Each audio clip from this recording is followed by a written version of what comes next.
Welcome to my channel বন্ধুরা। দেখে নাও 2025 সালে যে কিছুক্ষণ আগে যে উচ্চ মাধ্যমিক পরীক্ষা হয়ে গেল, সেই বাংলা প্রশ্নের 100% নির্ভুল সমাধান অ্যান্সার দেখে নাও। আজকের প্রথম প্রশ্ন ছিল টাকাটা কোনো রিলিফ ফান্ডে দিয়ে আসতে হবে। টাকাটা কোনো দিয়ে আসতে হবে, উত্তর হবে রিলিফ ফান্ডে। তারপরের কোশ্চিন, মৃত্যুঞ্জয় কোথায় এসে বসলো? উত্তর হবে ঘরে। ভাত খেয়ে দেহে শক্তি পেলে উৎসব কী খুঁজে বের করবে? উত্তরটি হবে বাদাটা। বুড়িকে হরিবোল বলতে শুনেছিল, উত্তর হবে নকরি নাপিত। তারপরে বলছে ড্যাশ এতক্ষণে মুখ খুললো বুড়িমা, তুমি মরণি, উত্তর কি? চৌকিদার। পরে আসেন সত্য কঠিন বলে কবি তাকে, উত্তর হবে ভালোবেসেছিলেন।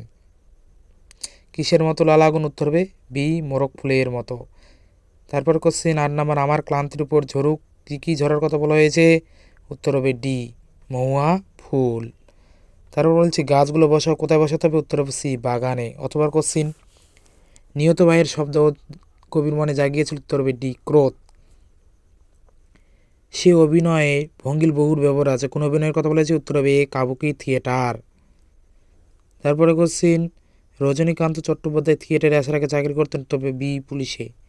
পুত্র রাজনীতি বড়কুট কারকটি? 13 নম্বর কোশ্চিন, অপশন বি রজনীর। 14 নম্বর, ভারত জয় করেছিল, উত্তর হবে এ তরুণ আলেকজান্ডার। বলি কান্দারি তিনবার কাকে ফিরিয়ে দিয়েছেন? উত্তর হবে সি মর্দানাকে। বাংলা গানে সঞ্চারীর প্রবর্তন কার অমর কীর্তি? উত্তর হবে ডি রবীন্দ্রনাথ ঠাকুরের।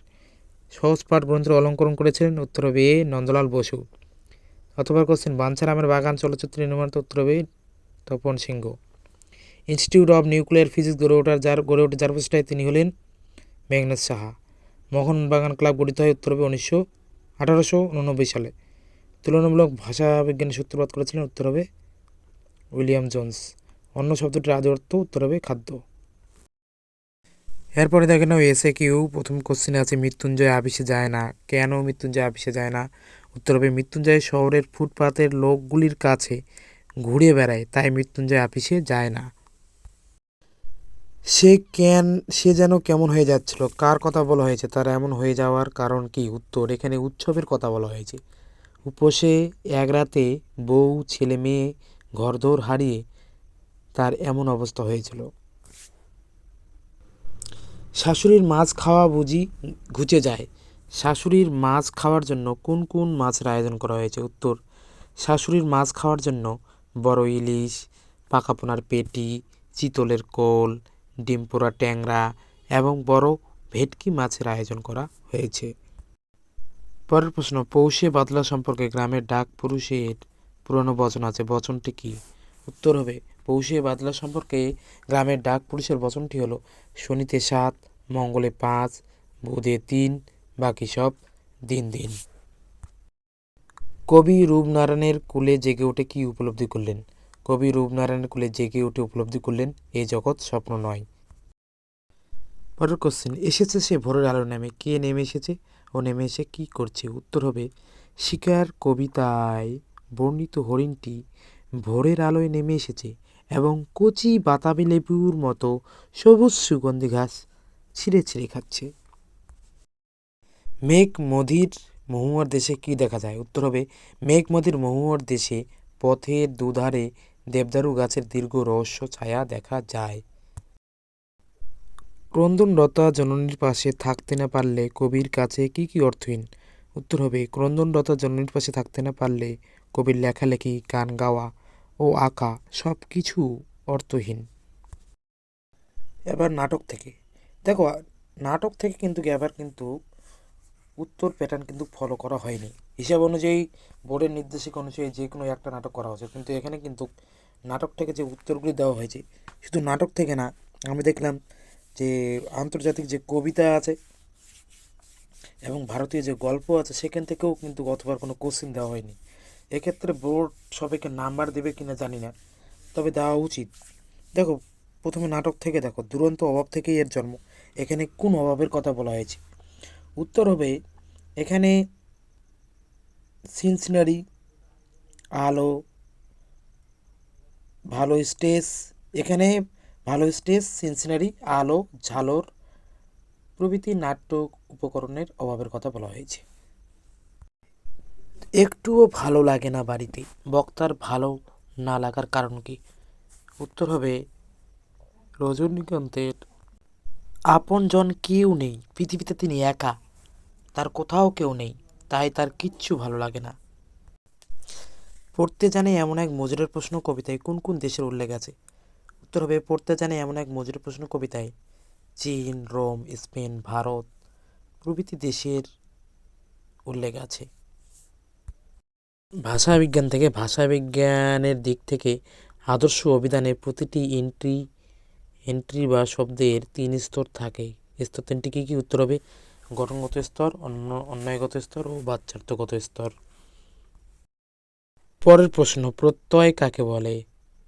কয় প্রকার ও কী কী? উত্তর, যেসব ধ্বনি বা ধ্বনি সমষ্টি শব্দ বা ধাতুর পর যুক্ত হয়ে নতুন পদ তৈরি করে সেই সব ধ্বনি বা ধ্বনি সমষ্টিকে প্রত্যয় বলে। ডারি চিহ্ন দিবে, লিখবে প্রত্যয় 2 প্রকার, যথা কৃৎ প্রত্যয় ও তদ্ধিত প্রত্যয়। পরের প্রশ্ন দেখে নাও, ন্যূনতম শব্দজোড় বলতে কি বোঝো? উত্তর হবে দুটি শব্দের মধ্যে যদি একটি মাত্র ধ্বনির ন্যূনতম অর্থ পার্থক্য থাকে তবে তাকে ন্যূনতম শব্দজোড় বলে। যেমন তালা, থালা, নরম, গরম প্রভৃতি। এখানে দেখো তো আর থয়ের অল্প একটু পার্থক্য আছে। দন্তন্য আর গ, দেখো নরম গরম একই রকমের ওয়ার্ড, এটাই হচ্ছে ন্যূনতম শব্দজোড়, আর কিছুই না। পরে আবার দেখো বড় কোশ্চেনগুলো। প্রথমে গদ্য থেকে, যে মৃত্যুঞ্জয়ের বাড়ির অবস্থা শোচনীয় কার লেখা এবং কোন গল্প থেকে নেওয়া হয়েছে? মৃত্যুঞ্জয়ের বাড়ির অবস্থা শোচনীয় কেন? তারপরের কোশ্চেন, কী রকম যেন গুরুচাহনি কার সম্পর্কে কথা বলা হয়েছে? তারপরে কবিতা থেকে দেখে নাও। তারপরে দেখো সব প্রশ্নগুলোই কিন্তু আমার সাজেশন থেকে কমন, তোমরা দেখে যে যদি বিশ্বাস না হয় আগের ভিডিওটা দেখে নিতে পারো, কিছুদিন আগে আমি পোস্ট করেছি। এবারে দেখো নাটক থেকেও মারাঠি তামাশা এবং আমাদের আমি রোজ লুকিয়ে ঘুমাই গ্রিন রুমে, এই প্রশ্নটাও কিন্তু কমন আছে। তারপরে দেখো পাঞ্জা সাহেবের, এটা কমন আছে গদ্য থেকে, অলৌকিক থেকে। নেক্সট তোমাদের চলে আসছে আমার বাংলা থেকে। আমার বাংলা থেকে দুটি প্রশ্নই কমন আছে, অমনি মনের মধ্যে গুনগুনিয়ে উঠলো মার কাছে শেখে গান এবং জেলখানাটার বর্ণনা। দুটো প্রশ্নই কিন্তু কমন আছে, তোমরা দেখে নিতে পারো। তারপরে বাকি সমস্ত কিছু সাহিত্যের ইতিহাস থেকে শুরু করে ভাষা সাহিত্য সব কিছুই কিন্তু কমন আছে। খুব মোটামুটি কোশ্চেন কিন্তু খুব একটা এই দিকগুলো ভালো হয়নি, শুধু একটু শর্ট কোশ্চেনগুলো একটু ঘুরিয়ে দিয়েছে, বিশেষ করে মানে নাম্বার প্যাটার্ন ফলো করেনি, এটাই হচ্ছে দোষ। তাছাড়া মোটামুটি কোশ্চেন ঠিকই আছে, স্ট্যান্ডার্ডই আছে। আশা করি তোমাদের ভিডিওটি ভালো লেগেছে এবং ভালো লাগলে অবশ্যই চ্যানেলটিকে সাবস্ক্রাইব, লাইক, কমেন্ট এবং শেয়ার করো। সবাই ভালো থাকবে এবং পরের পরীক্ষার জন্য শুভকামনা জানাই।